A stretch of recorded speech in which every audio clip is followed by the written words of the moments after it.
Praise the lord. హల్లెలూయా. ప్రభువునందు ప్రియమైన దేవుని బిడ్డలకి ప్రభు అయిన యేసుక్రీస్తు నామములో మరి వందనాలు తెలియజేస్తున్నాను. ఈ వర్తమానాలకి స్పాన్సర్ చేసినటువంటి కుటుంబ సభ్యులకు కూడా ప్రభు పేరిట వందనాలు చెల్లిస్తున్నాను. ప్రభు మిమ్మల్ని సమృద్ధిగా దీవించునుగాక. పరిశుద్ధ గ్రంథముల నుండి మరి దేవుని వాక్యాన్ని ధ్యానం చేసుకుందాం. ఈ కీర్తన ఛానల్ తరఫున అభిషిక్తిని స్వరం అనేటువంటి ఛానల్లో వర్తమానం వింటున్న మీ అందరికీ కూడా ప్రభు అయిన యేసుక్రీస్తు పేరిట వందనాలు చెల్లిస్తున్నాం. మరి ఈ వర్తమానం వచ్చేటప్పుడు ఇంకా మీ స్నేహితులు కూడా చెప్పండి, మీ బంధువులను కూడా పిలుచుకోండి. ఒక 30 నిమిషాలు ఓపికగా వినగలిగితే మంచి వాక్యాలు జీవితంలో ప్రభు మనతో మాట్లాడుతున్నాడు. కాబట్టి ఈ విషయాన్ని మీరు గ్రహించాలని ప్రభు పేరిట నేను మీకు తెలియజేస్తూ ఉన్నాను. పరిశుద్ధ గ్రంథంలో నుంచి దేవుని వాక్యమును చదువుకుందాం. మనము పోయినసారి పరమగీతము 1:14 ధ్యానం చేశాం. ఈరోజు కూడా పరమగీతం 1:14లో మరొక విషయాన్ని నేను మీకు గుర్తు చేయాలని ఆశపడుతున్నాను. పరమగీతం 1వ అధ్యాయము 14వ వచనం. నాకు నా ప్రియుడు ఎంగేది ద్రాక్షావనములోని కర్పూరపు పూగుత్తులతో సమానుడు. ఇదిన మనం ధ్యానం చేస్తున్న మూలవాక్యం కర్పూరపు పూగుత్తులు. ప్రార్థన చేసుకుందాం. ప్రేమగల తండ్రి, మా గొప్ప రక్షకుడా, మీ ఘనమైన శ్రేష్టమైన నామమును బట్టి స్తోత్రములు చెల్లిస్తున్నాం. ప్రభువా, కనికరించండి. నీ వర్తమానాలు విని గ్రహించి మేలు పొందుటకు సహాయం చేయమని ప్రార్థన చేస్తున్నాం. మా పరలోకపు తండ్రి, మీకు వందనాలు చెల్లిస్తున్నాం. దయ చూపించండి, సహాయం చేయండి. వాక్యము వినగల చెవి, గ్రహించే మనసు ప్రతి ఒక్కరికి ఇవ్వండి. ప్రభువా, మీ నామము హెచ్చింపబడాలి, నేను తగ్గించబడాలి. మీ నామానికి మహిమ కలుగునట్లుగా మాట్లాడమని యేసునామమును వేడుకొని ప్రార్థన చేయుచున్నాను తండ్రి, ఆమేన్. ప్రభునందు ప్రియులారా, గతసారి మనం పరమగీతాల 1వ అధ్యాయంలో 14వ వచనంలో ఎంగేదిని గురించి మాట్లాడుకున్నాం. అదే వచనంలో క్రింద నా ప్రియుడు ఎంగేది ద్రాక్షావనములోని కర్పూరపు పూగుత్తులతో సమానుడు. ఎంగేది అంటే యేసుక్రీస్తు, ద్రాక్ష వనము అంటే సంఘము. ద్రాక్షావనములోని కర్పూరపు పోగుత్తులు. ద్రాక్షావనములో కర్పూరపు చెట్టు కనపడతా ఉంది. కర్పూరపు పోగుత్తులు అంటే ప్రభువుకి కర్పూరపు పోగుత్తులకు సంబంధం ఏంటి? ఎందుకు ఆమె అలా మాట్లాడుతూ ఉంది? ఎందుకు అలాగా పోలుస్తూ ఉంది, పొగుడుతూ ఉంది, ప్రభువుని కంపేర్ చేస్తుంది? మనం ఆలోచన చేయాలి. వృక్షాలు చాలా ఉన్నాయి ప్రపంచంలో. లెబనాన్ వృక్షములు, దేవదారు వృక్షములు, అచ్చుల వృక్షములు, పిచ్చుల వృక్షములు, గొంజి వృక్షములు, తమాల వృక్షములు, బ్రహ్మాండమైనటువంటి కర్పూర వృక్షములు, గంధవర్గ వృక్షములు అని రాస్తున్నాడు. పరమగీతం 4వ అధ్యాయము 13వ వచనంలోకి వచ్చినప్పుడు అక్కడ కొన్ని శ్రేష్టమైనటువంటి మాటలు కనపడతా ఉన్నవి. నీ చిగురులు దాడిమ వనము, వింతైన శ్రేష్ఠ ఫల వృక్షములు, కర్పూర వృక్షములు, జటామాంసి వృక్షములు. జటామాంసియు, కుంకుమయు, నిమ్మగడ్డియు, లవంగపట్టయు, వివిధమైన పరిమళ తైల వృక్షములు, గోపరసమును, అగర వృక్షములు, నానావిధ శ్రేష్ఠ పరిమళ ద్రవ్యములు. అంటే మొత్తం 9 రకాల వృక్షాలు ఇచ్చాడనమాట. పరిమళ వృక్షాల్లో కర్పూర వృక్షం ఒకటి. సాధారణంగా కర్పూర వృక్షము అంటే అర్థం ఏంటి? అసలు కర్పూరపు చెట్టు అంటే అర్థం ఏంటి? కర్పూరపు చెట్టు అంటే కామెంటరీలో దాని గురించి ఏం రాశాడంటే గోరెంటాక్ చెట్టు అని రాశాడు. గోరెంటాక్. కర్పూరపు అనే పదము సంస్కృత పదం. తెలుగులోకి వచ్చేటప్పటికి గోరెంటాకు చెట్టు అని దాన్ని కామెంటరీలో వివరించాడు. అంటే పాలస్తీనా దేశంలో ఉండేటువంటి వృక్షాలు అన్నీ కూడా హైలైట్ అన్నమాట. మన ఇండియా దేశపు నేల వేరు, దేవుడు ఏర్పరిచిన వాగ్దాన దేశపు నేల వేరు. నేలలో భూమి మీద నేలంతా ఒకలాగా ఉండదండి. నేలల్లో కూడా వివిధ రకాల నేలలు ఉన్నాయి. వాటిలో కూడా బహు శ్రేష్టమైనటువంటి నేలలు ఉన్నవి. అది పాలస్తీనా దేశం. దేవుడు తన ప్రజలను ఇశ్రాయేలుకి ఇచ్చినటువంటి దేశం అది. అక్కడ పండేటువంటి వృక్షములు చాలా బలమైనవి అన్నమాట. కర్పూరపు వృక్షము అంటే గోరెంటాకు చెట్టు. గోరెంటాకు పచ్చగా ఉండదు, అన్ని ఆకులు పచ్చగా ఉంటాయి, కానీ అది ఆ శిక్షణ వేరు. పచ్చదనం అనేది యేసుక్రీస్తులో ఉన్నటువంటి ఆశీర్వాదానికి సాదృశ్యం. ఆకు నూరితే ఎర్రగా ఉంటుంది, ఎరుపు రక్తము రక్షణకు సాదృశ్యం, కాండము తెల్లగా ఉంటుంది, తెలుపు పరిశుద్ధతకు సాదృశ్యం. అయితే కర్పూరపు పూగుత్తులు 2వ అధ్యాయానికి వచ్చేటప్పటికి నేను షారోను పొలములో పోయి పుష్పం అంటే దానని చెప్తుంది. షారోను పొలములో పోసే పుష్పము, పొలములో పోసే పుష్పము సంఘమునకు గుర్తుగా ఉంది. బైబిల్లో కొంతమందికి కొన్ని సాదృశ్యాలు ఉన్నాయి. చూడండి, కోటలో పుష్పం ఎస్తేరు, లోయలో పుష్పం దావీదు, పొలములో పుష్పం సంఘం. కొన్ని పుష్పాలు ఉంటాయి, కోటలో పుష్పం ఎస్తేరు, లోయలో పుష్పం దావీదు, పొలములో పుష్పం రూతు, తోటలో పుష్పం సంఘం. కొన్ని పుష్పాలు ఉంటాయి, తొట్లో ఉంటాయి. అడవిలో పుష్పం, బైబిల్ యెషయా గ్రంథం చెప్పాడు, నిశ్చయముగా జనుడు గడ్డి వంటి వారే, గడ్డి ఎండును దాని పువ్వు, గడ్డి పువ్వు అది అన్ని జనులకు సాదృశ్యం. అరణ్యములు గడ్డి పువ్వు అన్ని జనులకు సాదృశ్యం. అయితే షారోను రోజున్నది, అది లోయలో నుంచి వల్లి పద్మం బలురెక్కసి చెట్ల మధ్య ఉండేటువంటిది, అది జీవము గల దేవుని సంఘానికి సాదృశ్యం అన్నమాట. కొన్ని చెట్లు ఉంటాయి, కొన్ని పుష్పాలు ఉంటాయి, మరి ఇళ్లలో కూడా పెంచుతారు చెట్లు. కొన్ని ప్రాంతాల్లో ప్లాస్టిక్ పుష్పాలు ఉంటాయి, తొట్లు ఉంటాయి, తొట్లో పెట్టి దాన్ని సెట్ చేసి ఒక అరుగులాగా చేసి దాన్ని పెడతారు. షోకేసుల్లో ఇళ్లలో పెడతా ఉంటారు. ప్లాస్టిక్ ఫ్లవర్స్కి వాటికి నీళ్ళు అవసరం, ఎరువు అవసరంలా, ఎంతకాలం అంతే ఉంటాయి అన్నమాట. అవి నామకార్థ క్రైస్తవులకు సాదృశ్యం. నిజమైన నీతివంతుల కంటే కూడా డూప్లికేట్ వాళ్ళు హైలైట్లో ఉంటున్నారు ఈ రోజుల్లో. అది ప్లాస్టిక్ పుష్పాల అర్థం. అయితే మనం గమనిస్తే మరి వాక్యంలో కర్పూరపు పువ్వు గుత్తులు అంటే ద్రాక్ష గెలలు ఉంటవి, అంజూరు పడలు ఉంటవి, ఇప్పుడు కొబ్బరికాయలు గుత్తు ఉంటుంది, ద్రాక్ష అరటిపళ్ళు గుత్తు ఉంటుంది, చక్కెరకాయలు గెల ఉంటుంది, గుత్తులు ఉంటాయి. కానీ పూలు గుత్తులు ఎక్కడ ఉంటాయి? పూలలో కూడా గుత్తులు ఉంటాయి, కానీ విడివిడిగా ఉంటాయి. కానీ కర్పూరపు పువ్వు గుత్తులున్నాయే కనీసం 30, 40, 60, 70 పూలు కలిపి ఒకే పువ్వుగా ఉంటుంది అన్నమాట. గుత్తి అంటే అనేకమైనటువంటి పుష్పముల సమ్మేళనమే గుత్తి. యేసుక్రీస్తులో అలాంటి గుత్తులు కౌంట్లెస్, లెక్కలేని ఉన్నాయంటే యేసుక్రీస్తులో ఉన్న అనుభవాలు ప్రపంచంలో ఎవడు వర్ణించలేడు. వర్ణనాతీతమైనటువంటి అనుభవాలు కలిగిన ఏకైక వ్యక్తి యేసుక్రీస్తు. అయితే కర్పూరపు వృక్షములో ఆ కర్పూరపు పువ్వులో ఉన్నటువంటి అనుభవం ఏంటంటే, కర్పూరపు పువ్వులు చూడండి, గుత్తి అంటే అర్థం ఏంటంటే ఏకత్వం, ఒకటే పువ్వుగా ఉంటుంది. దానికి ఎఫెసీ పత్రికలో పౌలు అంటాడు కదా, దేవుడు ఒక్కడే, దేవునికి మానవునికి మధ్యవర్తి ఒక్కడే, ఆత్మ ఒక్కడే. దేవుని వాక్యంలో ఒకే గుత్తి అంటే ఒకే దేవుడు, ఒకే ఆత్మ, ఒకే బాప్తీసం, ఒకే శరీరం, ఒకే రక్తం, యేసుక్రీస్తు ఒక్కడే. దేవుని వాక్యంలో నేను తప్ప వేరొక దేవుడు మీకు ఉండకూడదని నిర్గమాకాండంలో 10 ఆజ్ఞల్లో చెప్పాడు. దేవుడు ఒక్కడే. దేవుళ్ళు బహువచనం తప్పు, దేవుడు ఏకవచనం కరెక్ట్. నేను దేవుడును, నేనే దేవుడను, నేను తప్ప వేరు, నేనే అనే మాట చాలాసార్లు రాశాడు. యెషయా గ్రంథంలో రాశాడు, కొత్త నిబంధనలో రాశాడు. నేనే దేవుడనైన దమ్ము ప్రపంచంలో ఎవ్వరికి లేదు, ఒక్క యేసుక్రీస్తు వారికి తప్ప. కనుక నేనే దేవుడను, ఏకత్వం కలిగి, ఏకదేవుడు, ఒకే దేవుడు, ఏక పుష్పం అంటే ఏక మనస్సు కలిగిన వాడు, ఏకత్వం కలిగిన వాడు, దేవుని వాక్యంలో ఐక్యత కలిగిన వాడు. యేసుక్రీస్తులో ఆ గుత్తి అంటే అనేకమైన పువ్వులు కలిపి ఒకే గుత్తి, అది యేసుక్రీస్తులో ఉన్నటువంటి ఏకత్వానికి సాదృశ్యంగా ఉంది. ఏపు గ్రంథం అంటాడు కదా, అయితే ఆయన ఏక మనస్సు కలవాడు, ఆయన మార్చగలిగిన వాడు ఎవడు ప్రపంచంలో? ఎవడు మార్చలేడు. అందువలన ఏకత్వమునకు సాదృశ్యము, ఏకదేవుడు. దేవుని వాక్యంలో ఏకత్వం అనేది చాలా అవసరం. ప్రపంచంలో సంఘాలలో ఏక మనసు ఉండాలి, ఏకాత్మ ఉండాలి, ఏక తాత్పర్యం ఉండాలి. చూడండి, ఒకే బోధకి కట్టుబడిన సంఘాలుగా ఉండాలి. సంఘాలు ఎన్నైనా ఉండొచ్చు, కానీ బోధ మాత్రం ఒకటే ఉండాలి. కానీ ఈరోజు సొంత బోధలు, రకరకాల బోధలతో మనుషులు బ్రతుకుతూ ఉన్నారు. దాన్ని బట్టి మనం తర్వాత ఆలోచించాలి.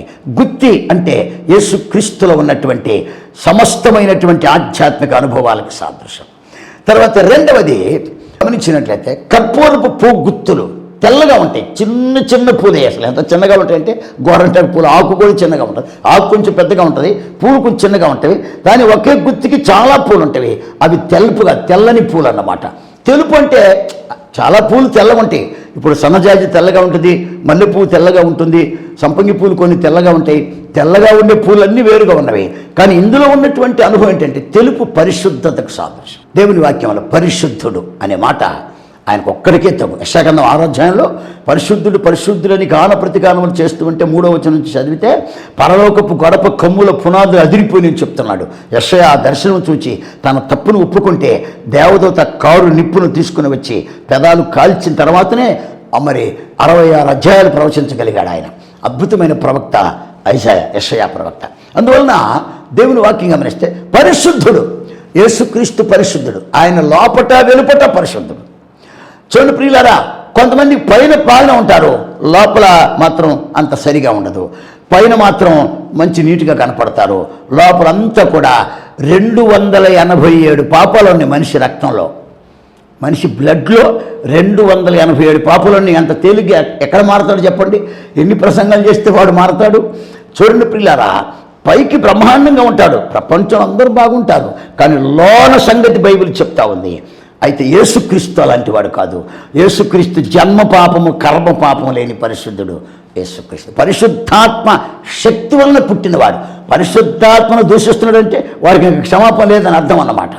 దేవుని వాక్యాన్ని గమనించాలి. అందువలన దేవుడు పరిశుద్ధుడు. పేతురుపత్రికలు అంటారు కదా, నేను పరిశుద్ధుడు కనుక మీరును సమస్త ప్రవర్తన యందు పరిశుద్ధుడు అని చెప్పి 14-15 2 శరణాలు రాస్తాడు. అలాగే హెబ్రీ పత్రికలో కూడా, హెబ్రీ పత్రిక 12-14లో అందరితో సమాధానమును పరిశుద్ధతయు కలిగి ఉండడానికి ప్రయత్నించడి. పరిశుద్ధత లేకుండా ఎవడు ప్రభువును చూడలేడు. పరిశుద్ధతకు సాదృశ్యం. పాత నిబంధనలో కూడా ఆయన పరిశుద్ధతను, బ్రహ్మాండమైనటువంటి విషయాలు పంచకాండాల్లో బైబిల్ గ్రంథంలో రాయబడింది. అనేక సందర్భాల్లో నేను పరిశుద్ధుడు కనుక మీరు పరిశుద్ధులై ఉండాలని ఇశ్రాయేలుని హెచ్చరించుకుంటూ వచ్చాడు. అలాగే అపోస్తలుడైన పౌలు కూడా రోమా పత్రిక మొదలుకొని హెబ్రీ పత్రిక వరకు ఆయన రాసిన 14 పత్రికల్లో దేవుని యొక్క దైవత్వాన్ని, దైవత్వం యొక్క పరిశుద్ధతను, పరిశుద్ధతలో ఉన్న మర్మాన్ని, పరిశుద్ధతలో ఉన్న అనుభవాన్ని ఆయన వివరించుకుంటూ వచ్చాడు. యేసుక్రీస్తు వస్త్రముల పరిశుద్ధత, శరీరముల పరిశుద్ధత, చూపులో, మాటలో, ప్రవర్తనలో, సంభాషణలో, వైఖరిలో పరిశుద్ధత. అతని వైఖరి లెబానోను తుల్యమంటాడు. లెబానోను అంటే తెలుపు, తెలుపు అంటే పరిశుద్ధత. కనుక యెరూషలేము కుమార్తెలతో చెప్తా ఉంది, నా ప్రియుడు పరిశుద్ధుడు. కర్పూర వృక్షములో, కర్పూరపు పూగుత్తుల్లో 2 అనుభవాలు చెప్పాను. ఒకటి ఏకత్వము, రెండవది పరిశుద్ధత. 3వ మాట చెప్తున్నాను, కర్పూరపు పూలు. ఆ పువ్వు చూస్తే మనం గమనిస్తే, పువ్వు ఏదైనా సరే మెత్తగా ఉంటుంది. పువ్వు ఏ పువ్వు అయినా మెత్తగా ఉంటుంది. కానీ క్రీస్తు దగ్గరికి వచ్చేటప్పటికి ఆ మెత్తదనం దేనికి సాదృశ్యం అంటే, దేవుని వాక్యంలో యేసుక్రీస్తులో సాత్వికం ఉన్నది. మెత్తదనం అంటే సాత్వికం. మత్తయి సువార్త 11లో చెప్పాడు, నేను సాత్వికుడును, దీన మనస్సు కలవాడను. సాత్వికం అనేది చాలా అవసరం. కొండ మీద ప్రసంగం చేస్తూ యేసు ప్రభు వారు 9 ధన్యతలు చెప్పాడు. ఆ 9 ధన్యతలు ఒకటి ఏంటంటే, సాత్వికులు ధన్యులు, వారు భూలోకమును స్వతంత్రించుకో. కొండ మీద ప్రసంగం చూడండి, 3 రోజులు కూటమి పెట్టాడు. ఊళ్ళో పెట్టలా, ఊరి బయట కొండ మీద ఆయన వెళ్ళి కూర్చున్నాడు, జనం వెళ్ళిపోయారు. అదే నేను ఒక పాట రాశాను, కొండ మీద కూర్చుండి యేసయ్య కూడిన జనులకు బోధించన్. కొండ మీద కూర్చుండి యేసయ్య కూడిన జనులకు బోధించన్. 9 ధన్యతలను తెలిపెన్. 9 ధన్యతలను తెలిపెన్. తెలుసుకొనుము ఓ సోదరుడా, ప్రభుని స్వార్థ వినుమా, పరలోకమును గనుమా.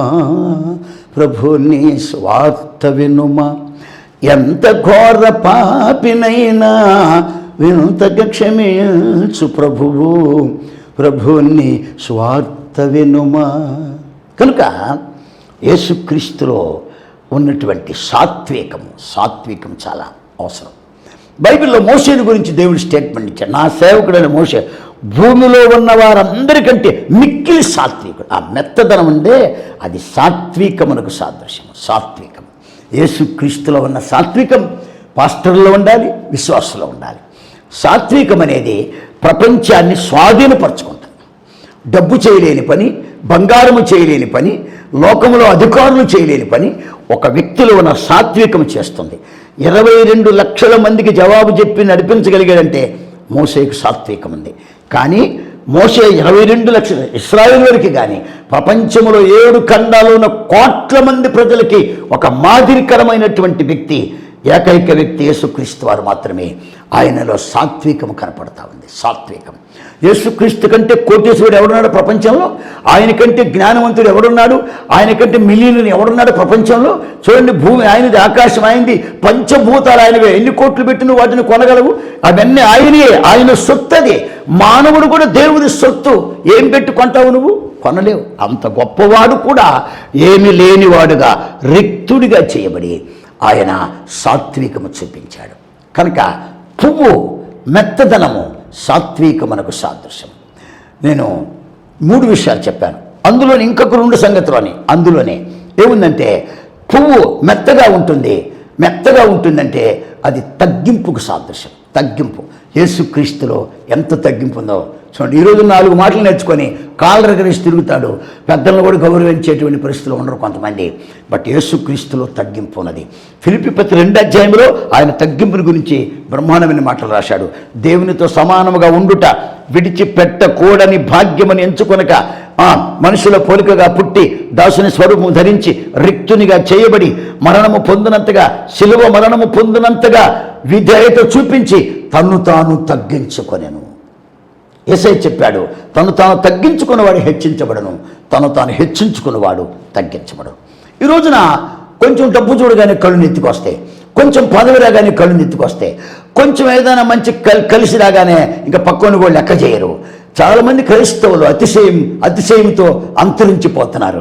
దేవుని వాక్యాన్ని గమనిస్తే వాక్యమును బట్టి దావీదు అంటాడు, కొందరు గుర్రములను బట్టి రథములను బట్టి అతిశయపడుతున్నారు, నేనైతే నా దేవుని యెహోవా నామమును బట్టి అతిశయపడు. తగ్గింపు కావాలి. తగ్గింపు అనేది చాలా ప్రాముఖ్యమైనటువంటి లక్షణం అది. కనుక నీ పదవిలో, నీ ఉద్యోగంలో, నీ ఇంట్లో, నీ కుటుంబంలో ఒక సాత్వికమును, ఒక తగ్గింపును నీవు మాదిరిగా చూపించావు. యేసయ్యలో ఉన్న తగ్గింపు అంత గొప్పదన్నమాట. చూడండి, ఆయన ఒకే అంగీ మీద జీవించాడు. ఎవరింటికి వారు వెళ్ళగా యేసు ఒలీవ కొండకు వెళ్ళిను. ఆయన తలుచుకుంటే భూమిలో ఎక్కడైనా బిల్డింగ్ కట్టుకోవచ్చు ఆయన, కానీ ఆయన కొండలో నివాసం చేశాడు. ఎంత తగ్గింపు! ఆయన కొండలో నివాసం చేసి మనకు కొండంత ఎత్తైనటువంటి అప్స్టేర్లు ఇచ్చాడు నివాసం చేయడానికి. ఎంత అద్భుతమైనటువంటి ప్రేమది! మనము తగ్గించుకోవటం అనేది చాలా అవసరం. తగ్గింపు కావాలి, తగ్గింపు కావాలి. తర్వాత నేను మీకు జ్ఞాపకం చేసే 5వ అంశం ఏంటంటే, చూడండి ప్రియులు, పువ్వు మెత్తదనంగా ఉంటుందంటే అర్థం ఏంటంటే దీనత్వానికి సాదృశ్యం. 1 సాత్వికము, 2వది తగ్గింపు, 3వది దీనత్వం. దీనిలో 5 విషయాలు చెప్పాను నేను మీకు. దీనులకు అండ ఆయనే. దేవుడు దీనులు భూమిని స్వతంత్రించుకుందరు అంటాడు. దీనత్వం కలిగిన వాడు దావీదు, దీనత్వం కలిగిన వాడు దానియేలు, దీనత్వం కలిగినటువంటి వ్యక్తి యేసుక్రీస్తు ప్రభువారు. 12 మంది శిష్యుల్లో కూడా ఒక ఇస్కరియోతు తప్ప అందరిలో కూడా దీనత్వం కనపడతా ఉంది. దీనులకు దేవుడు అండగా ఉంటాడు. మనము దీనత్వం చూపించాలి, కఠినత్వం చూపించకూడదు. మనము దీనత్వం చూపించాలి, దైవత్వం చూపించాలి, మూర్ఖత్వాన్ని చూపించకూడదు. యేసుక్రీస్తులో ఉన్నటువంటి లక్షణాలు చాలా బ్రహ్మాండమైనవి. దేవుని వాక్యాన్ని మనం గమనిస్తే ఆ పువ్వు కర్పూరపు పువ్వు, కర్పూరపు పువ్వు గుర్తులు దేవుని వాక్యం గమనించాలి. ఇందులో ఆ దీనత్వం అనే దానిలో కూడా మనం కొంచెం ఆలోచన చేస్తే ఇందులో నేను చెప్పేటువంటి 6వ అంశం ఏంటంటే పువ్వు అట్రాక్షన్, ఆకర్షణీయంగా ఉంటుంది. అన్ని పూలు ఆకర్షిస్తాయి కదండి, కానీ పువ్వులోనే ఒక ప్రత్యేకత ఏంటంటే ఆకర్షణ. పరమగీత 1వ అధ్యాయంలో 4వ వచనం అంటాడు, నన్ను ఆకర్షించుము, మేము నీ యొద్దకు వచ్చదము. యేసుక్రీస్తులో ఉన్న ఆకర్షణ పరిశుద్ధతకు సాదృశ్యం. ఆయన పరిశుద్ధంగా ఉండి ఆకర్షిస్తున్నాడు. ఆయన ఎక్కువ ఎవరిని ఆకర్షిస్తాడంటే పాపులను ఆకర్షిస్తాడు. అందుకని బైబిల్ అంటాడు, నేను పాపులను పిలవచ్చి తిని కానీ నీతిమంతులు పిలవాలలేదు. రోగులను ఆకర్షించాడు, రోగుకి వైద్యము కలుగజేశాడు ఆయన, పాపికి పాపక్షమాపణ ఇచ్చాడు ఆయన. ఆయన దగ్గరికి ఆకర్షించుకునేటువంటి లక్షణము యేసుక్రీస్తులో కనబడుతుంది. ఆకర్షణ. కొంతమంది మాటలు చెప్పి మాయ చేస్తూ ఉంటారు, ఆకర్షిస్తారు, అడ్రస్ లేకుండా చేస్తారు, ఆకర్షిస్తారు, చాలా నష్టపరుస్తారు అనమాట. చాలా నష్టపరిచి ఆ మనిషిని పాతంలోకి తొక్కేస్తారు. బట్ యేసుప్రభు అలాంటి వాడు కాదు. ఆయనలో ఉన్నటువంటి ఆకర్షణ చాలా గొప్పది. ఉదాహరణకి ఒక సమరి స్త్రీని ఆకర్షించాడు. ముందు మామూలుగా దాహం అడిగాడు, చూసింది ఆ డ్రెస్, ఆ గెటప్ అంతా చూసి ఆయన యూదులని కనిపెట్టింది. మీరు యూదులు కదా, మేము అన్ని జనులు, మాకు సమరలు, మీకు మాకు సాంగత్యం లేదు కదా అని చెప్పింది. అనగానే ఆ మాటకు ఆయన అన్నాడు, సరికి మంచిదే కానీ మరి నాకు దాహం వేస్తుంది, నీళ్ళు ఇవ్వని చెప్పంటే దాని మీదట ఇంకా చాలా మెటీరియల్ చరిత్ర అంతా చెప్పుకొచ్చింది ఆమె. అన్నీ చెప్పనిచ్చిన తర్వాత ఆయన అన్నాడు, నువ్వు ఇచ్చి నీళ్ళు తాగితే మళ్ళీ దప్పికవుతుంది, బట్ నేనిచ్చు నీళ్లు తాగాడు ఎప్పుడు దప్పికొన్నాడు. ఆకర్షణ ఎలా వేశాడు చూడండి, పాయింట్ ఎలాగా ఆమెను ఆకర్షించాడు. వెంటనే బాబు నాకు ఇంత దూరం రాలేకపోతున్నాయా ఆ నీళ్ళు నాకు ఇవ్వమంటే మరలా ఇంకొక అవకాశం దొరికింది కాబట్టి నీ పెనిమిట్లు పిలుచుకురా అన్నాడు. ఆమె అంటుంది, నాకు ఇంకా పెళ్లి కాలేదండి. కరెక్టే నువ్వు చెప్పింది, కానీ నీకు 5 పెనిమిట్లు ఉన్నారు, ఇప్పుడున్నవాడు కూడా నీవాడు కాదు. వెంటనే అంటుంది కదా, నా సంగతి అంతా చెప్తున్నావు, నువ్వు మెస్సయ్యావా, మెస్సయ్య వస్తుంది ధర్మశాస్త్రం అంటే అవును మెస్సయ్య అనే వెంటనే విశ్వసించింది. పట్టణాన్ని సమరే పట్టణముతో సహా యేసుప్రభు దగ్గరికి ఆకర్షించింది అనమాట. నీవు దేవుని చేత ఆకర్షించబడుతున్నావు, కానీ ఎంతమందిని దేవుని దగ్గరికి నువ్వు ఆకర్షిస్తున్నావు? మనం బాహ్య సంబంధమైన అలంకరణ చూపిస్తాం, కానీ ఆత్మ సంబంధమైన అలంకరణ చూపి ఒక పాపిని ప్రభు సన్నిధికి ఆకర్షించేటువంటి కృప క్రిస్టియానిటీలో కనపట్టలా. ఆచారాలు ఎక్కువ కనపడుతున్నవి. ఈ రోజున హిందువుల కంటే కూడా క్రైస్తవుల్లో ఆచారాలు మరీ నీచంగా తయారని చెడ్డ ఆచారాలతో బ్రతుకుతున్నారు. ఇవి కరెక్ట్ అంటున్నారు, మళ్ళా దానికి బైబిల్ జోడిస్తూ ఉన్నారు. దీన్ని రెండు కలిపి మేమే గొప్పవాళ్ళం అని చెప్పుకుంటున్నారు, కానీ ఆత్మీయతలో ఉన్న ఆంతర్యాన్ని గ్రహించలేకపోతున్నారు. అందువలన దేవుని వాక్యంలో కర్పూరపు పువ్వు గుర్తులు చాలా ఆశ్చర్యకరమైన విషయాన్ని దేవుడు మనకు తెలియచేస్తూ ఉన్నాడు. కనుక ఆకర్షణ, అందము. యేసుక్రీస్తు సుందరుడు. పువ్వు చూస్తే ఎవరైనా ఆకర్షించబడతారు. యేసుక్రీస్తును చూసిన ప్రతి వ్యక్తి పాపి ఆకర్షించబడతాడు.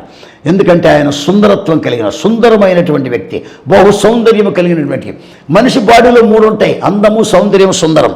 అందం అంటే బట్టలతో వచ్చేది, సౌందర్యం అంటే ఆభరణాలతో వస్తుంది, సుందరం అంటే పుట్టుకతో వస్తుంది. పుట్టుకతోనే సుందరమైన వాళ్ళకి ఎక్కువ సౌందర్యం అక్కర్లేదని పౌలు తన పత్రికలో రాశాడు.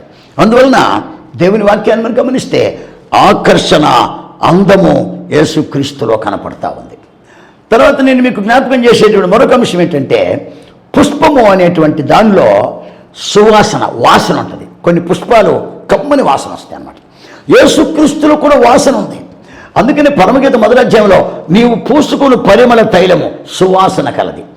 కొరింథీ 2వ పత్రిక 2వ అధ్యాయంలో 14-15 వచనాలు పౌలు అంటాడు, క్రీస్తును గూర్చిన వాసన. 2వది సువార్త వాసన, 3వది జ్ఞానపు వాసన, 4వది మరణపు వాసన. నీవు ఈ వాక్యాన్ని అంగీకరిస్తే జ్ఞానపు వాసన, రక్షణ వాసన, క్రీస్తు వాసన. యేసుక్రీస్తుకు విరోధంగా బ్రతికావో మరణపు వాసన వస్తుంది. 4 వాసనలు చెప్పాడు దేవుని వాక్యం గమనిస్తే. కర్పూరపు పువ్వులు వాసన. సాధారణంగా కొన్ని పువ్వులు వాసన ఉండకపోయినా సరే వాటి వల్ల మంచి మెడిసిన్ ఉంటుంది, మంచి మందు వాటితో తయారు చేస్తారు. వాటితో కొన్ని కెమికల్స్ కలిపి పూలని చిత్ర తయారు చేసి స్ప్రేలు తయారు చేస్తూ ఉంటారు. ఆ స్ప్రే మీద కూడా ఆ పువ్వు బొమ్మ వేస్తూ ఉంటారు. పరిమళ తైలాలు ఇవన్నీ కూడా ఇలాగే తయారవుతూ ఉంటాయి. కనుక ప్రభునందు ప్రియులారా, కర్పూరపు వృక్షము యేసుక్రీస్తులో ఉన్న పరిశుద్ధాత్మ అభిషేకములు ఉన్నటువంటి 9 వరాలకు సాదృశ్యంగా ఉందన్నమాట. జాజి, జాపత్రి, చెక్క, లవంగ, దాల్చిన చెక్క, మొగ్గ, నిమ్మగడ్డి, లవంగ పట్ట, ఉప్పు, 9 గంధవర్గముల సమ్మేళనమే పరిమళ తైలం. ఆ వాసనే శాశ్వతంగా ఉంటుంది అన్నమాట. ఒక మనిషి 150 రోజులు చెడకుండా నిల్వ చేసి తీసుకెళ్లి కానాన్ దేశంలో సమాధి చేశారు. ఈరోజు కూడా సుగంధ ద్రవ్యాలు దేహమును చెడకుండా ఎన్ని సంవత్సరాలైనా అలాగే ఉంచగలిగినటువంటి పవరు సుగంధ ద్రవ్యాలు ఉంటుంది. యేసుక్రీస్తులో ఉన్నవాడు లైఫ్ లాంగ్ చెడకుండా ఉంటాడు, లైఫ్ లాంగ్. అందుకని కర్పూరపు వృక్షం అనేది గంధవర్గాలలో కలపబడినట్టుగా 4వ అధ్యాయం 13లో మనం చూస్తున్నాం పరమగీతాల్లో. ఈ రోజున ఈ విషయాన్ని మనం గమనించినట్లయితే కర్పూరపు పువ్వు గుర్తులు యేసుక్రీస్తులో ఉన్న ఆత్మీయ అనుభవాలకి సాదృశ్యంగా కనపడతా ఉంది. లాస్ట్ అండ్ ఫైనల్గా నేను చెప్పింది అంటే 9 రకాలు, 9 వస్తున్నాయి. ఇప్పుడు చివరితో నేను చెప్పింది ఏంటంటే, పుష్పము రేఖలుగా ఉంటుంది. రేఖలు, ఒక్కొక్క పుష్పానికి 2 రేఖలు ఉంటాయి, ఒక్కొక్క పుష్పానికి 3 రేఖలు ఉంటాయి, ఒక్కొక్క దానికి 5 రేఖలు ఉంటాయి, ఒక్కొక్క దానికి 7 రేఖలు ఉంటాయి, ఒక్కొక్క దానికి 9 రేఖలు ఉంటాయి. 7 సంపూర్ణము, 9 దైవత్వము. 9 అనేది పరిశుద్ధాత్మలో ఉన్న 9 వరాలు, 9 ఫలాలు. నవధాన్యం అంటారు. నవ అంటే 9. నవధాన్యాలు అనేవి పరలోక సంబంధమైన 9 నుంచి సైతాన్ని గిల్లుకున్నాడు అన్నమాట. 9 అనేది హిందువులు కూడా చూపిస్తూ ఉంటారు. నవధాన్యాలు, నవగ్రహాలు పరిశుద్ధాత్మలో ఉన్న 9 అనుభవాలు. నవగ్రహాలను కూడా దేవుళ్ళుగా భావించేటువంటి అంధులు ఉన్నారు ప్రపంచంలో. అయితే ప్రియులారా, 9 అనుభవాలు పరిశుద్ధాత్మలో ఉన్న ఆత్మఫలములు, ఆత్మవరములు. ఆత్మఫలము ఒక్కటే, కానీ ఆ ఒక్కదానిలోనే 9 ఉన్నాయి. ఆత్మ ఫలము అంటే ఒక పండు ఉంది, నారింజకాయ ఉంది, బత్తాకాయ ఉంది, కమల పండు ఉంది.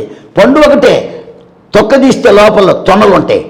ఆత్మ ఒక్కడే, కానీ పరిశుద్ధాత్మలో ఆత్మవరములే, ఆత్మ ఫలములు ఏమనగా ప్రేమ, ఇంకా అనిపించి మొత్తం 9 రకాలు ఉంటాయి అన్నమాట.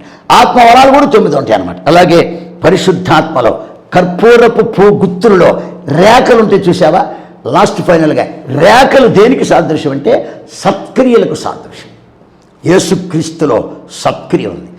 ఏదైనా తోటలో బయటకు వచ్చిన తర్వాత కయ్యూనితో అంటాడు, నీవు సత్క్రియ చేయలేదు కాబట్టి నీ ముఖం మాడిపోయిందని చెబుతాడు. సత్క్రియ లేనటువంటి వాడు దేవునితో సహవాసం చేయలేడు. హేబేలు సత్క్రియ ఉన్నది, అందుకే దేవుడు అతన్ని ఆశీర్వదించాడు. సత్క్రియ, నీతి క్రియ, ఆత్మక్రియ. సత్క్రియలు కావాలి, ఆత్మక్రియలు కావాలి, నీతి క్రియలు కావాలి. లోక సంబంధమైన రోత క్రియలు దేవునికి ఇష్టం లేదు. క్రియలు కలిగినటువంటి విశ్వాసమే గొప్పది. రోమీయులకు రాసిన పత్రిక పౌలు అంటాడు, క్రియలు లేని విశ్వాసం మృతం. ఎందుకంటే మనిషి క్రియలను బట్టి జడ్జిమెంట్ ఉన్నది. ప్రకటన గ్రంథంలో 22 అధ్యాయం రాస్తూ అంటాడు, ఇదిగో నేను త్వరగా వచ్చుచున్నాను, వాని క్రియల చొప్పున నేను సిద్ధపరిచిన జీతం ఇచ్చుటకు, ప్రతివానికి జీతం ఇచ్చుటకు నా దగ్గర జీతం ఉందని రాస్తాడు. సత్క్రియలతో బ్రతకాలి మనం. మన క్రియలలో దైవత్వం కనపడాలి, మాటల్లో దైవత్వం కనపడాలి. అందుకనే పుష్పం అనేటువంటిది, రేఖలనేవి సత్క్రియలకు సాదృశ్యం. యేసుక్రీస్తులో ఉన్న సత్క్రియలు ప్రపంచంలో ఎక్కడ లేవు. ఆ సత్క్రియలు సంఘములో కనపడాలి, సంఘములో సత్క్రియలు కనపడాలి. ప్రభునందు ప్రియులరా, దేవుని వాక్యములో ఆమె షులామితి ప్రియుణ్ణి కర్పూరపు పూగుత్తులతో పోలుస్తుందంటే ఆ పోలికలు ఉన్నటువంటి అద్భుతం ఎంత గొప్పదో ఈ రోజున క్రైస్తవులు గమనించాలి, సేవకులు గమనించాలి, విశ్వాసులు గ్రహించాలి, దైవత్వాన్ని తెలుసుకోవాలి. సత్క్రియలు యందు ఆసక్తి కలిగి ఉండాలి. సత్క్రియలు లేనటువంటి భక్తి సచ్చినంత సమానం. క్రియలు లేని విశ్వాసం మృతం. అంటే క్రైస్తవులు 2 రకాలు ఉన్నారు. సచ్చిన క్రైస్తవులు ఉన్నారు, బ్రతికిన క్రైస్తవులు ఉన్నారు. బ్రతికిన క్రైస్తవులు అంటే క్రియలు కలిగినటువంటి వాళ్ళు. సచ్చిన క్రైస్తవులు అంటే ఏదో నోటితో చెప్తూ ఉంటారు కానీ క్రియలు ఉండవు వాళ్ళ దగ్గర. విశ్వాసం అనే పదం వాళ్ళు కూడా చెప్తారు కానీ విశ్వాసం ఉండదు వాళ్ళకి. ఈ రోజున మన జీవితాల్లో అలాంటి గొప్ప అద్భుతమైనటువంటి ఆధ్యాత్మిక తీరును మనం సంపాదించుకోవాలి. కనుక కర్పూరపు పూ గుత్తులతో సమానం. గుత్తి అందరితో కలిసిమెలిసి ఉండాలి, ఐక్యత ఉండాలి. దేవుని ప్రియుల గమనించండి, గుత్తిలో ఉన్నటువంటి అనుభవాలు చెప్పాను నేను. 1 ఏకత్వము, 2వది ఐక్యత, 3వది పరిశుద్ధత, 4వది తగ్గింపు, 5వది సాత్వికము, 6వది దీనత్వము, 7వది ఆకర్షణ, 8వది రంగులు, 9వది సత్క్రియలు. 9 అనేది పరిశుద్ధాత్మ అనుభవానికి సాదృశ్యం. ఎందుకంటే ఈ కర్పూర వృక్షం కూడా గంధవర్గ వృక్షాల్లో ఒకటిగా పోల్చబడింది కాబట్టి ఇది పరిశుద్ధాత్మ అనుభవానికి సాదృశ్యం. యేసు క్రీస్తు. యేసు అంటే రక్షకుడు, క్రీస్తు అంటే అభిషిక్తుడు, అంటే పరిశుద్ధాత్మకు నిలయమైన వాడు. ఆయనలో ఉన్నటువంటి ఆ లక్షణాలు ఈ రోజున మన క్రైస్తవ సంఘాల్లో ఉండాలని ప్రభు మనకు బోధిస్తున్నారు. కాబట్టి మనము అటువంటి సత్క్రియలు కలిగి, సత్క్రియలు యందు ఆసక్తి కలిగి మన క్రియల ద్వారా అనేక మందిని ప్రభు దగ్గర నడిపిద్దాం. ప్రభు యొక్క రాజ్యానికి సిద్ధపడదు. ఎందుకంటే ఇప్పుడు ఎండింగ్ డేస్, అంచె దినాలు, చివరి దినాల్లో ఉన్నాం మనం. రాకడికి సూచనలు కనపడతా ఉన్నాయి, యుద్ధ వాతావరణం కనపడతా ఉన్నాయి. ఇవన్నీ మామూలుగా జరుగుతాయి కానీ అంత వెంటనే రాదని ప్రభు చెప్పాడు. కనుక మనం జాగ్రత్త పడి మన జీవితాన్ని ప్రభు కొరకు సిద్ధపరచుకుంటూ ప్రభు యొక్క రాకడ కొరకు ఎదురు చూద్దాం, సిద్ధపడదాం, దైవాశీర్వాదాలు పొందుదాం. నా ప్రియుడు కర్పూరపు పూ గుత్తులతో సమానుడు. దేవుడు తన వాక్యము మన హృదయాలలో స్థిరపరచునుగాక. ఆమేన్. ప్రార్థన చేసుకున్నాం. దయామయుడైన తండ్రి, మా రక్షణకర్తవుగా దేవా ప్రభు నీకు స్తోత్రములు నాయన. ఇదిగో తండ్రి, నీ సన్నిధిలో తిరిగి మరల మీ వర్తమానమును గుర్తు చేసుకోవడానికి అవకాశం ఇచ్చినందుకు స్తోత్రాలు. కృప దయచేయమని ప్రార్థన చేస్తున్నాం. దయ చూపించమని మీ సన్నిధిలో వేడుకుంటున్నాము నాయన. స్పాన్సర్ చేసిన బిడ్డల కొరకు ప్రార్థన చేస్తున్నాను. నీ కాపుదల, నీ భద్రత వారికి ఇవ్వండి అయ్యా. మీ సన్నిధి కాంతి వారికి తోడుగా ఉంచమని ప్రార్థన చేస్తున్నాం. ప్రభువా మహోన్నతుడా నీకు స్తోత్రములు. ఎంతమంది వింటున్నారో వినుట వలన విశ్వాసము కలుగును అను లేఖనముల ప్రకారం తండ్రి, మీ వాక్యమునందు విశ్వసించి సత్క్రియలు కలిగి, ఆత్మక్రియలు కలిగి, నీతి క్రియల ఫలము కలిగి, మంచి ఫలము కలిగి, ఆత్మ ఫలము కలిగి నా ప్రభువ నీ సన్నిధిలో ఫలించి అభివృద్ధి పొంది విస్తరించే కృప కడవరి కాలపు సంఘమునకు దయచేయమని ప్రార్థన చేస్తున్నాం.